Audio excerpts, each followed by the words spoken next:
I grew up watching my mom and all of her friends give back, and she's always been super involved. So when I presented the idea to Jordynn about doing this volunteer work and really getting involved, she was right on board. The first event that Jordynn and I spearheaded together was a coat drive. I collected over 100 coats for women and the children living there.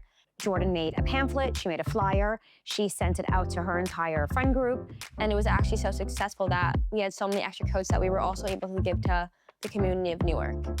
So after the coat drive, I still wanted to do more, so I spearheaded the Mother's Day gift bag. We went over there and put together like 100 gift bags for their Mother's Day events. It just felt really nice to be able to come in and give these moms a break. Sisterhood and service are at the heart of what we do. When the need is identified, we step forward and meet that need. We provided training for women. We provided workforce clothing for women trying to get back into the workforce. It's hard to think when you're hungry. Everybody wants to be a recipient of a hand up.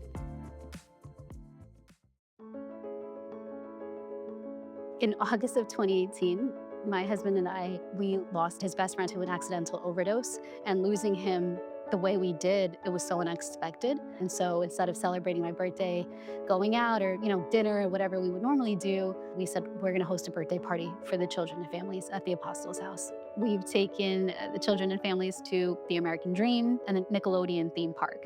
First of all, on the way to the American Dream, you pass like the Meadowlands, you could see water. And I just remember kids saying, this is the first time I'm seeing water. 2024, at the end of the year, we took families to go watch Mufasa.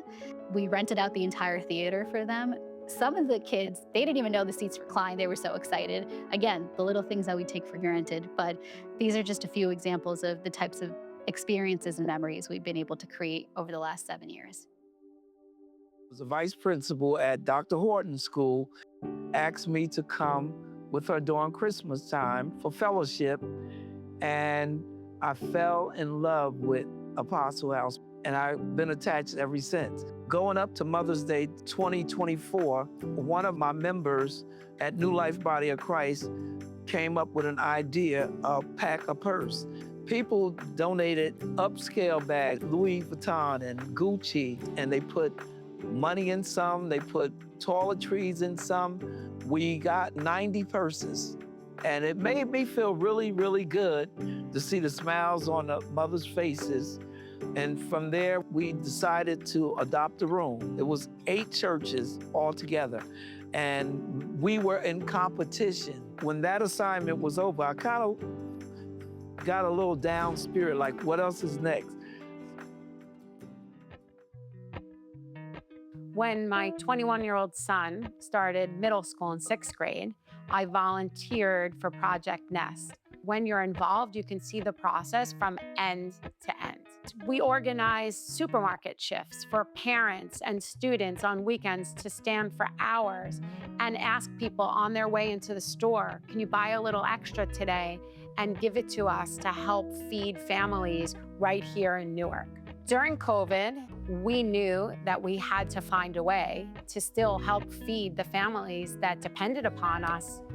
We bought shopping bags and we delivered them to all 500 families in the Woodcliff Lake School District. And we asked people to bring the bag full to school. And then we sorted outside on my driveway, actually, and still were able to deliver food and make an impact. I was introduced to the Apostles' House at the age of 15. My brother and my mother and myself became residents of Grant Street. I consider the Apostles' House a safe space because of the relationships that I was able to build while I was there. I felt protected, I felt loved. I met Esther on my 2nd time around. Esther was the room and house manager. I know I was supposed to meet her. I know I was supposed to meet her son.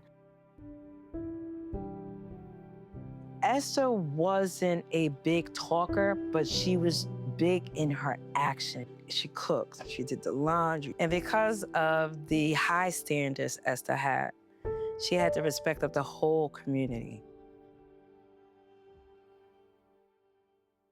Esther's loss was profound. I want people to remember Esther's love. It was big. I have a story that doesn't just bring in my voice, it brings in Esther's voice, and together is our voice. By using my voice, I'm also using the resources that I have to make sure that people in these communities get the services, and Apostle House allows me to use my voice to get it done. Even when I go to college, I want to find a shelter near where I go to college to be able to help, because the Apostle House truly did change me a lot and it impacted me, and I want to continue making a difference wherever and whenever I can. My children have not been in the middle school for many years, but I stay involved because this organization has a huge place in my heart. After seeing what this organization gives to these women and these children, it's really pretty amazing that majority of this is all based on private donations. The leadership, the staff at the Apostle House, they care. They do it with passion, compassion, and they do it with the Spirit of Christ. The Apostle House is my baby.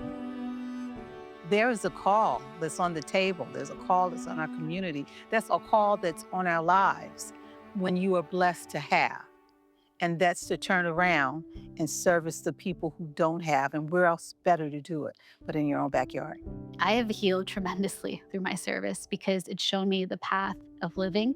And I believe that God says, as long as there's pain and suffering in this world, I am suffering. So if you can help people, that is the highest form of devotion and faith to me. And so I'm getting emotional, but it's like, this is how you do your part as a human.